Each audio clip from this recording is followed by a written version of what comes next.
So, last night was UFC 310, and Pantoja fought Kai Asakura. And I've been saying for months that Pantoja is going to do what he does against Kai Asakura and basically just fucking dominate him. Um, I had Pantoja winning by decision. I thought Kai Asakura would come in with good enough ground game to avoid being submitted and just kind of, you know, be taken control of for the entire fight. Like I just figured that Kai's gonna throw some really heavy and wild and artistic shit, but Pantoja's just gonna fucking eat all of it and continue to move forward, and then get close enough to Kai to just lay on top of Kai, and just continue to do that for all 5 rounds, garner a fuck ton of control time, and that would be it.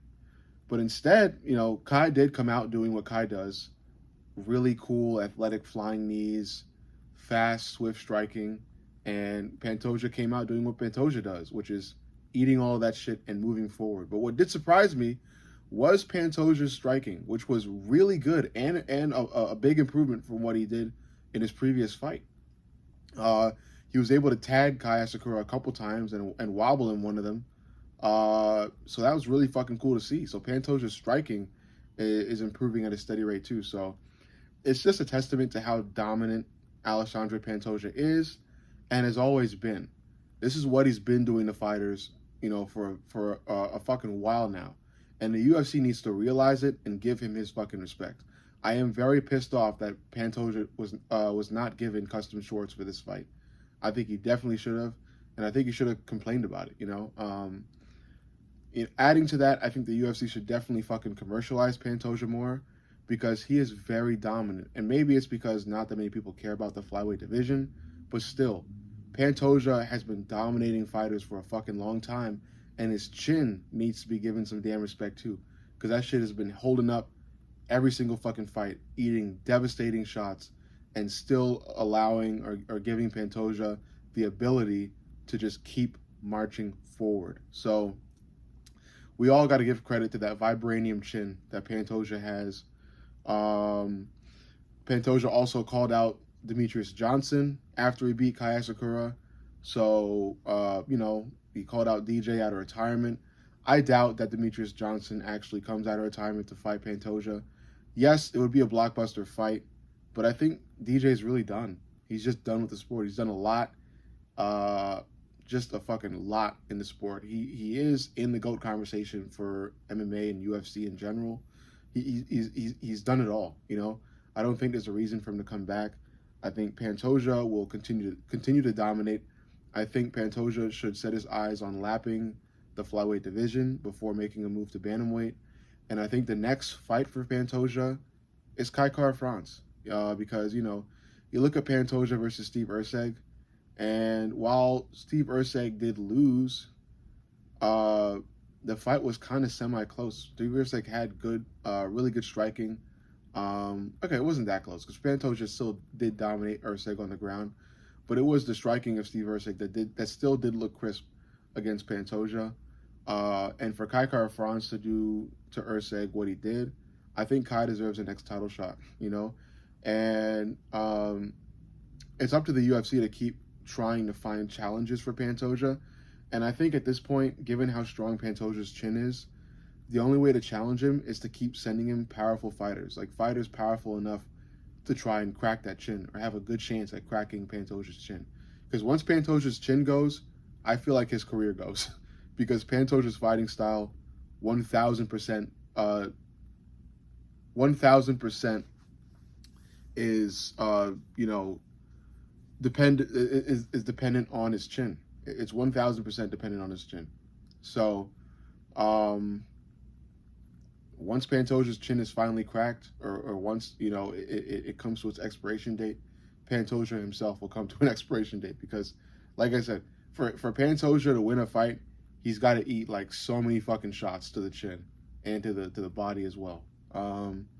But you got to give credit when credit is due.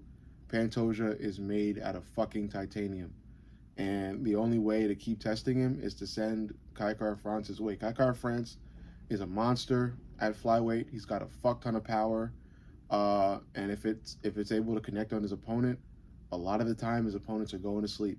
And I'm not saying Pantoja would, but it's the fucking next best thing, man. Okay.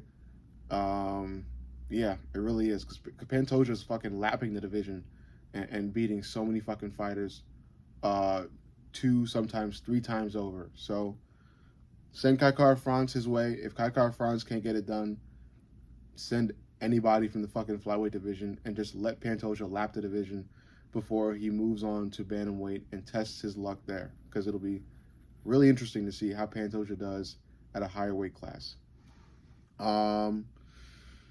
And I think it'll like Pantoja will look good, because when you move up, more water is added to your brain, which means your fucking chin is supposed to become stronger. But yeah, overall, brilliant fight from Pantoja. I am a big Pantoja fan. Not specifically because of the way he fights, because yes, it's not the most entertaining method, but sometimes it is. Like last night it was, because he was able to submit Kai Asakura. But I'm more of a fan of Pantoja just because of his dominance, his dominance, his story, his swagger, because he's got a fuck ton of swagger. If you look up the very small amount of UFC media coverages involving him, he's got swagger, man. I like him, and I think he should just talk more and try to engage with the media more, so more fans could know about him and appreciate him. And yeah, great fight from Pantoja. Great fight from Kai too. All respect to Kai Asakura. He's going to make the flyweight division great. Even though he lost to Pantoja last night, I think he has a very good chance of beating almost every other flyweight and most likely getting another title shot, because of the way he fights. It's so entertaining, it's fast, it's powerful, and I think him versus Kai Kara-France will be fireworks. And yeah, man. Yeah. Powerful fighters. Am I missing anything? No. So yeah, great fight. Love Pantoja. I think he's got a very bright future. Definitely the future flyweight GOAT. And he should definitely be in the top 5 of the pound for pound rankings. I'm pissed about that too. And I'm very excited to see what he could do at bantamweight, because if he could get that bantamweight belt and become champ, Pantoja could definitely reach the fucking MMA/UFC GOAT list. He definitely could. So yeah, let me know what you think. Make sure you like, comment, and subscribe. But most importantly, subscribe. I love you guys, and I'll see y'all in the next.